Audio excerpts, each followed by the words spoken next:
काल एक व्हिडिओ पाहिला. त्याच्यामध्ये लहान मुलं डे केअरमधली असतील किंवा ती लहान गटामध्ये असतील. त्याच्यामध्ये एक मुलगा रडत होता. तर रडताना त्याच्या बाजूचा मुलगा त्याला मारायला लागला. इतका मारायला लागला, की त्यानं चावा घेतला त्याचा.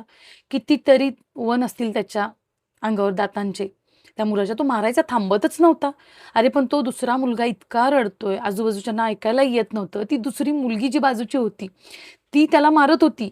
पण उलट त्या मुलाने त्या मारणाऱ्या मुलीलाही मारलं, प्रतिकार करणारीलाही मारलं.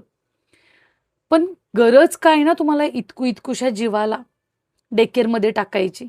मुळात शाळेचं ओझं आता देतायच का मुलांवर? काय गरज आहे?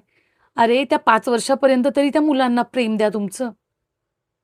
मग काय उपयोग आहे तुम्हाला त्यांचे आई-वडील म्हणून असून? फक्त नावापुरते आई-वडील आहात का? प्लीज खरंच लहान मुलांची काळजी घ्या. ते तुमचा वेळ मागतात, बाकी काही नाही मागत तुमच्याकडे.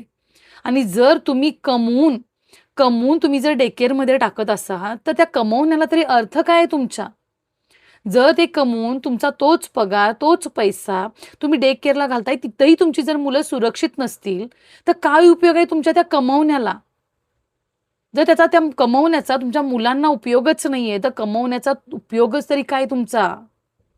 प्लीज त्या लहान मुलांची काळजी घ्या, लहान मुलांना वेळ द्या.